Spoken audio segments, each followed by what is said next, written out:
بسم اللہ الرحمن الرحیم نحمدہ ونصلی ونسلم علی رسولہ الکریم اما بعد۔ ابھی مجھ سے ان باکس میں 2-3 لوگوں نے سوال کیا، سبق شروع کرنے سے پہلے میں ان کو تھوڑا سا واضح کر دوں۔ ماشاءاللہ بہت اچھے سوال ہیں، جی چاہتا ہے کہ ان کو میں ذکر کر دوں۔ کرنا تو ترجمے کے سبق کے ساتھ چاہیے، لیکن میں چاہ رہا ہوں کہ ابھی ابھی ہو جائے تاکہ کل ترجمے بھی ہم موقع ہوا تو ذکر کر دیں گے۔ پوچھا سوال یہ ہے کہ اللہ تعالیٰ تو ہم نے سنا تھا نور ہے، اور آپ تو کچھ اور باتیں کر رہے ہیں۔ جی بالکل صحیح ہے، شاید مجھے وضاحت کرنے میں یہ بات رہ گئی، مجھے کرنا چاہیے تھا۔ اللہ کی ذات نور ہے، ٹھیک ہے۔ یعنی اللہ کا وجود ایک نور ہے۔ اللہ نور السماوات والارض، لیکن یہ وہ ہے جو اللہ نے ہمیں بتایا ہے، ٹھیک ہے۔ اللہ تعالیٰ نے ہمیں بتایا ہے۔ اب اس نور کیا ہوتا ہے ہم نہیں جانتے، نور کیا ہے، اللہ کے نور کا مطلب کیا ہے، ٹھیک ہے۔ اللہ کے نور کا مطلب کیا ہے، معنی کیا ہے، وہ بہت بڑی ذات ہے۔ اللہ نور السماوات والارض کے مراقبہ جات ہوتے ہیں۔ اکابرین نے اس میں اتنی گہرائی بیان فرمائی، اتنی گہرائی کہ عام عقل اس کو سمجھ، یعنی عام عالم دین بھی اس کو سمجھنے سے قاصر ہے۔ تو ایک یعنی جو پوری زندگی قرآن و حدیث پڑھتا رہے وہ بھی عام طور پہ اس سے قاصر ہو جاتا ہے سمجھنے سے۔ تو دیکھیں جی، اللہ نور ہے، بالکل نور ہے، لیکن اس کا وجود کیسا ہے، وہ جیسے آپ اور میں ایک روح ہیں، یہ میرا اور آپ کا بدن ہے، جسم ہے۔ روح اور بدن الگ چیز ہے، ٹھیک ہے۔ یہ جو روح ہے یہ اس نور کا ایک حصہ ہے، سمجھ رہے ہیں۔ اب آپ کو کبھی نظر آیا اپنے اندر سے نکلتا ہوا نور؟ نہیں نظر آیا۔ اب اندر سے ایک روشنی نکلتی ہوئی نظر آ رہی ہو؟ نہیں، ایسا کچھ بھی نہیں، لیکن آنکھوں کی روشنی تو ہے۔ زبان کا کلام ایک ایسی چیز ہے جس کا نور سے ایک واسطہ ہے، لیکن کیسا واسطہ ہے کہ وہ ہمیں بلوا رہی ہے۔ ہاتھ انگلیوں کا ایک ہمارے سے ایسا واسطہ ہے کہ وہ ہمیں وہ ہمارے جسم کو بھوک لگوا رہی ہے، ٹھیک ہے۔ وہ ہمارے جسم کو حرکت دے رہی ہے۔ معدے کا ایسا واسطہ ہے جو ہمیں بھوک لگوا رہی ہے۔ تو یہ سب نور کے اثرات ہیں۔ اب نور کے اثرات کیسے ہیں، کس طرح، ہم نہیں جانتے، ٹھیک ہے۔ ایک نے پوچھا کہ اللہ کا کیا مطلب؟ اچھا سوال ہے، اللہ نے کیا؟ اللہ کا مطلب ہے، اللہ نکلا ہے الہ سے۔ الہ وہ ہوتا ہے جس کے سامنے جھکا جائے۔ الہ وہ ہے جو کہ الہ وہ ہے جو کہ معبود۔ الہ کا مطلب ہوتا ہے معبود، یعنی قابل عبادت، یعنی ایسی ذات جو کہ عبادت کے قابل ہو، اس کو الہ کہتے ہیں، اسی سے اللہ نکلا ہے۔ چلیں جی بہشتی زبر کا سبق شروع کرتے ہیں۔ بسم اللہ الرحمن الرحیم۔ ہمارے پیچھے چل رہی تھی بات دوزخ و جہنم کے متعلق، ٹھیک ہے۔ اب یہاں سے بات چل رہی ہے گناہوں کے متعلق۔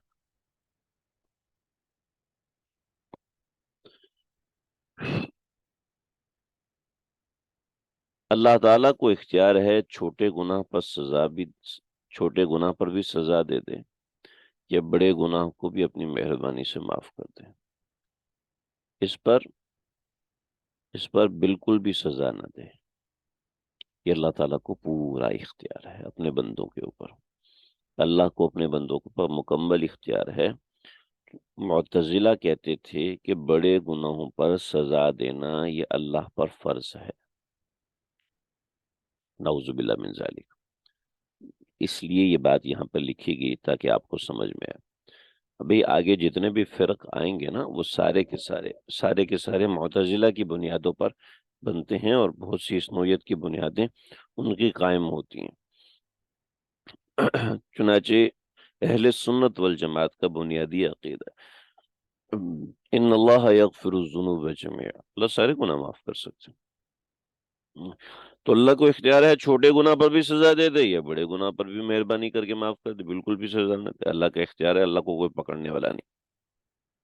شرک اور کفر کا گناہ اللہ کبھی بھی کسی کو اللہ معاف نہیں کرتا، یہ اللہ نے قاعدہ بیان کر دیا ہے کہ شرک و کفر میں معاف نہیں کروں گا، بس بات ختم۔ جب بات ختم تو اس کے اوپر ہم مزید بحث کر ہی نہیں سکتے۔ اس کے سوا دوسرے گناہ جس کو چاہے گا اپنی مہربانی سے معاف کر دے گا۔ اس اس کو روایت میں پکا کر دیا کہ شرک و کفر کو ہم معاف نہیں کریں گے، بس بات ختم، چاہے وہ آپ صلی اللہ علیہ وسلم کے چچا ابو طالب کیوں نہ ہو، چاہے وہ کوئی ہو، اللہ رب العزت شرک اور کفر کو معاف نہیں فرمانے والے ہیں۔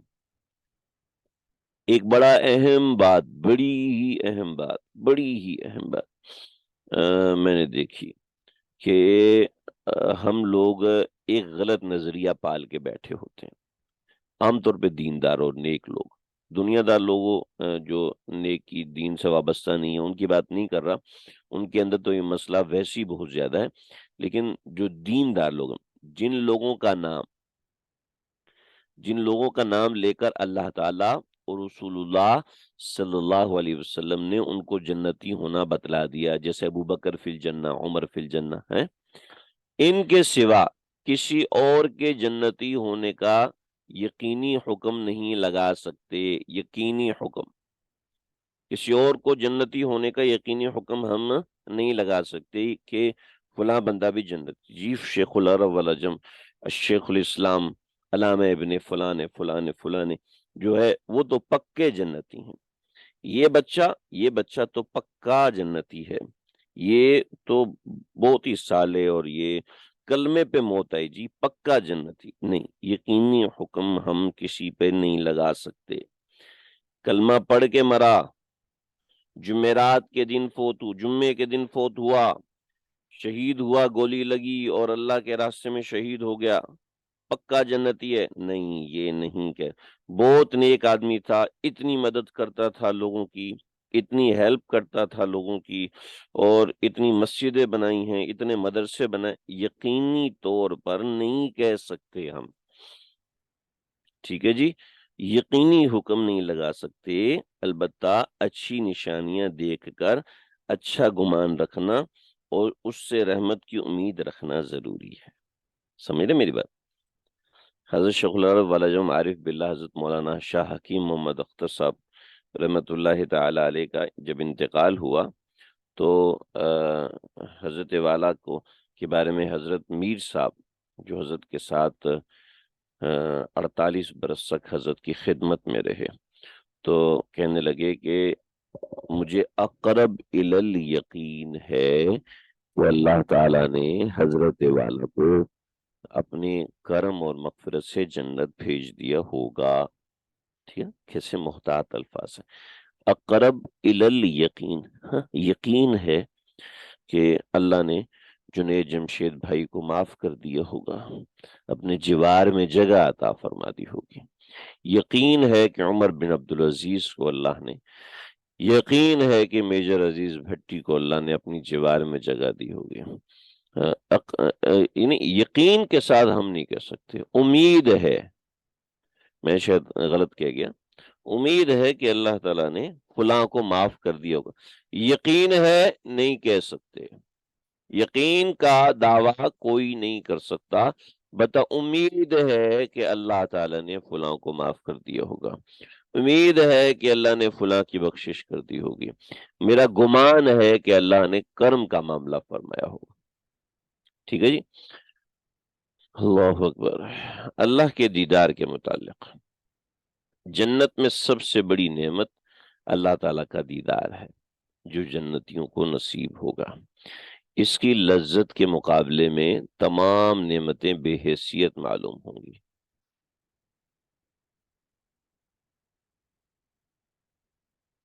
سوال کیا کہ ابو طالب نے ہمارے پیارے نبی صلی اللہ علیہ وسلم کا بہت ساتھ دیا، ان کے بارے میں ہماری کیا سوچ ہونی چاہیے؟ اور میرے اندر سوچ بار بار آتی ہے کہ پیارے نبی صلی اللہ علیہ وسلم کے والدین کے بارے میں کیا سوچ ہونی چاہیے؟ اچھا سوال ہے۔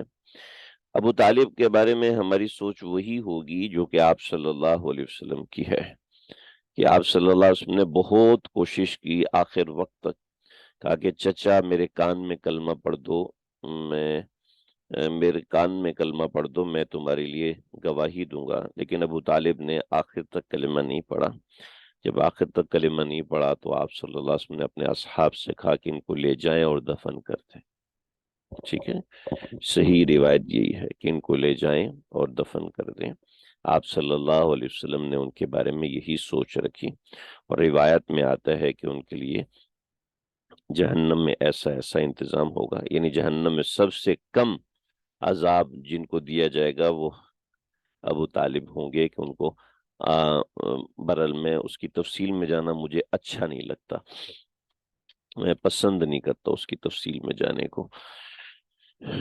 دوسرا، آپ علیہ الصلوۃ والسلام کے والدین کے بارے میں مختلف اقوال ہیں۔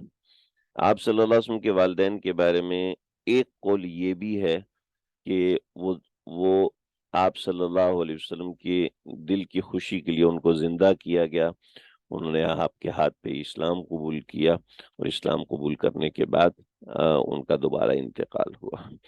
ٹھیک ہے جی۔ اور دوسری بات یہ ہے کہ ان کے والدین کے بارے میں فقہا نے لکھا ہے کہ ہمیں زبان بند رکھنی ہے، ہمیں ان کے بارے میں کوئی فیصلہ کرنے کا کوئی اختیار نہیں ہے کہ آیا وہ جنتی تھے یا نہ، یا ان کا کوئی دوسرا مقام تھا۔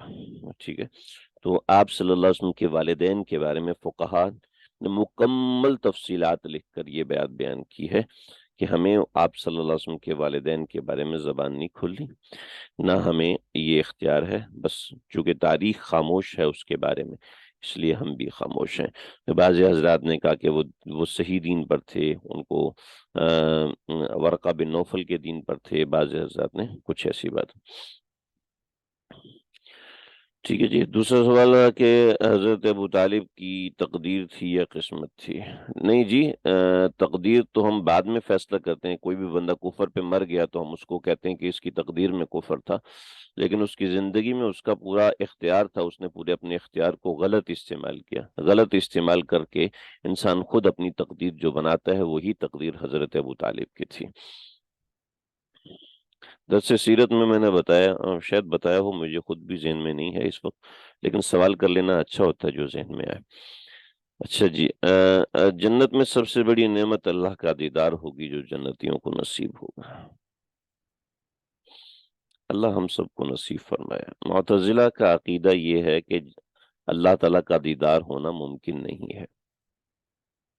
ٹھیک ہے، معتزلہ کا عقیدہ یہ ہے کہ اللہ کا دیدار جنت میں بھی ممکن نہیں ہے۔ اہل سنت والجماعت کا عقیدہ ہے کہ دنیا میں اللہ کا دیدار، زندگی میں اللہ کا دیدار ہونا زندگی میں اللہ کا دیدار ہونا ناممکن ہے، اور مرنے کے بعد اللہ کا دیدار ہونا یہ ممکن ہے۔ اہل سنت والجماعت کا عقیدہ یہ ہے۔ تو بعض حضرات کہتے ہیں خواب میں اللہ کا دیدار ناممکن ہے، لیکن اہل سنت میں سے بہت سے علماء یہ فرماتے ہیں خواب میں اللہ کا دیدار بھی ممکن ہے۔ بڑی طویل بحثیں ہیں، میں کیا کہوں، لیکن وجدان کی چیزیں ہیں، جس کو جب دیدار نصیب ہو جاتا ہے تو وہ ممکن کا دعویٰ کر دیتا ہے، جس کو دیدار نصیب نہیں ہوتا تو وہ کہتا ہے جی ناممکن ہے کہ اللہ تعالیٰ کو یہ والی آنکھ دیکھ نہیں سکتی، مرنے کے بعد والی آنکھ دیکھتی ہے، ابحاث ہیں، لیکن برحال اللہ کا دیدار خواب کے ذریعے سے ممکنات میں سے ہے۔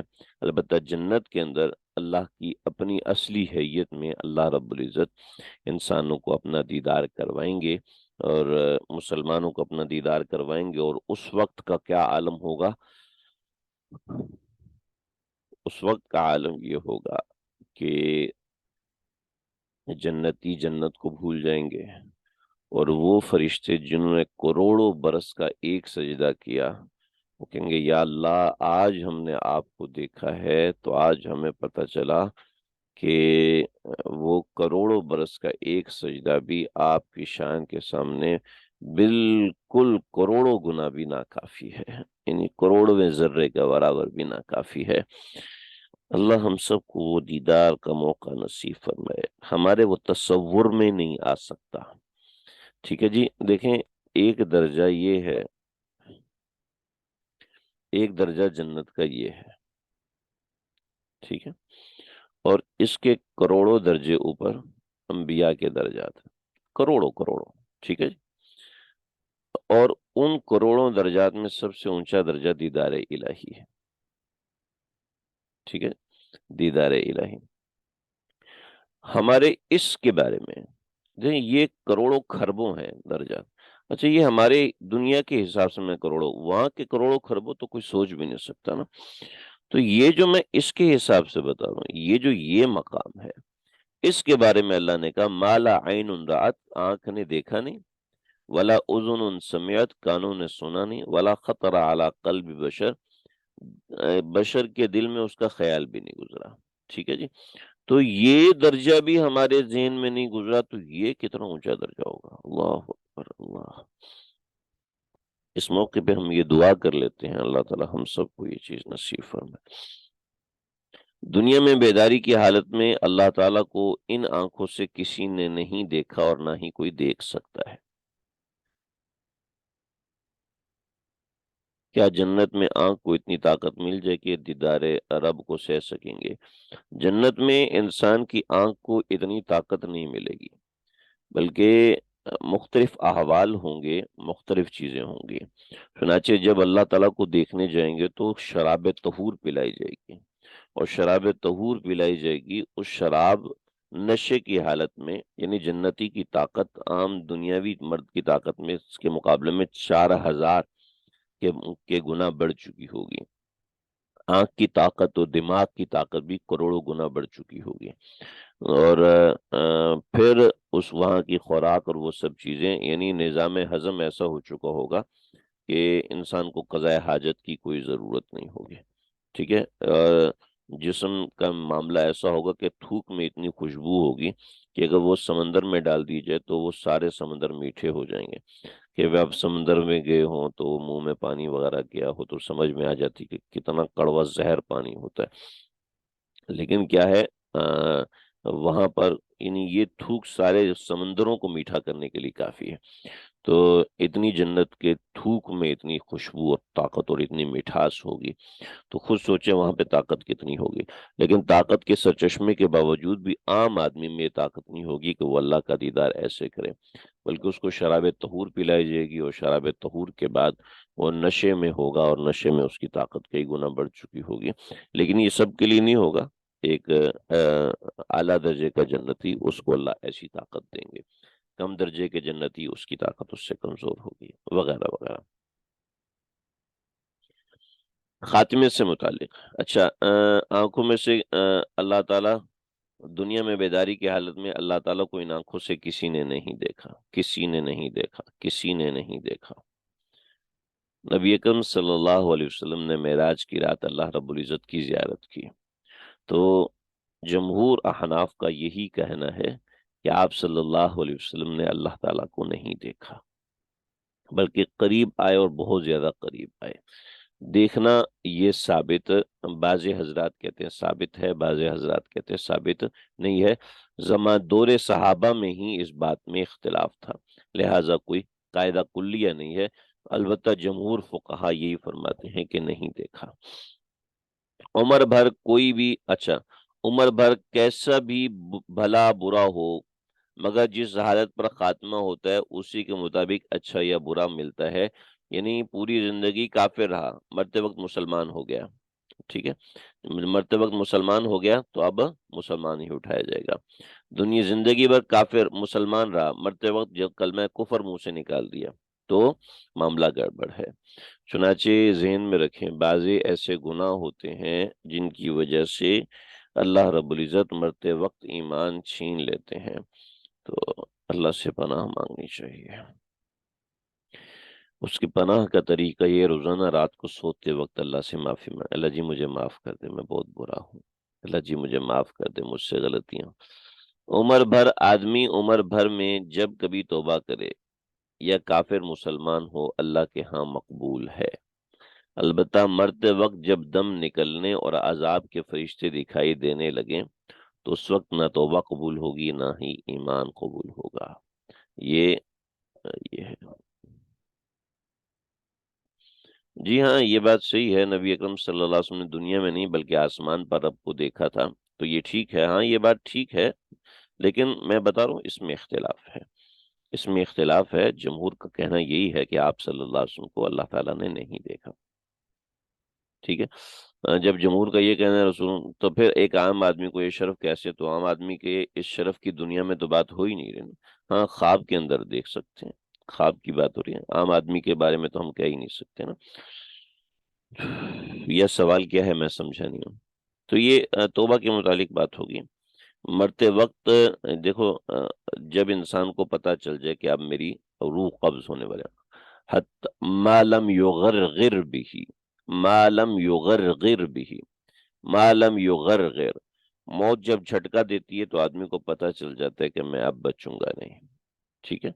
تو عام طور پہ لوگوں کے ساتھ یہ حالات ہوتے ہیں، اس وقت کی توبہ قبول نہیں، جیسا کہ فرعون نے بھی اس وقت توبہ کی تھی۔ بات ہماری مکمل ہوگی، اب آگے فصل شروع ہو رہی ہے اچھے اور برے عقیدے اور اچھی اور بری رسموں کے بارے میں، ٹھیک ہے۔ تو اس کے اندر کافی ساری چیزیں ہیں، میں ایک سوال نامہ آپ حضرات کو بھیج رہا ہوں، آپ اس کو کیجیے گا۔ سبق یہیں تک، یہ فصل کے اندر کفر و شرک کی باتیں بڑے دھیان سے سننے اور سمجھنے والی باتیں ہیں۔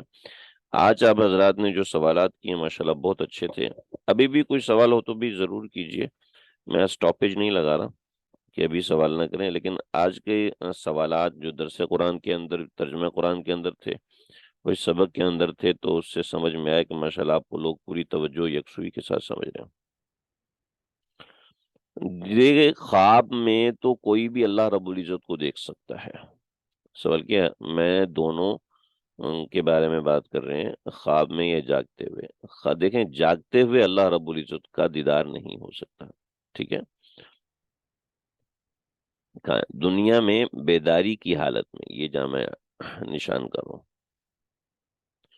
دنیا میں بیداری کی حالت میں اللہ تعالیٰ کو ان آنکھوں سے نہیں دیکھا اور نہ ہی کوئی دیکھ سکتا ہے، بیداری کی حالت میں، ٹھیک، بیداری کی حالت میں خواب کی حالت میں کوئی بھی دیکھ سکتا ہے، خواب کی حالت میں اللہ رب العزت کو آپ صلی اللہ علیہ وسلم نے بھی ہزاروں بار دیکھا ہوگا، کہ بیداری کی حالت کی بات کر رہا ہوں کہ خواب کی حالت میں کوئی بھی اللہ کو دیکھ سکتا ہے اور کوئی بھی اللہ کا مقرب بن سکتا ہے۔ خواب کی حالت میں تو یہ نعمت ماشاءاللہ میرے چند ایک متعلقین ہیں ان کو بھی ملی ہے، یہ نعمت انہوں نے مجھے خود بتایا کہ ان کو فلاں فلاں موقع پہ یہ، تو بالکل خواب میں زیارت جو ہے وہ ممکن ہے اللہ تعالیٰ کی۔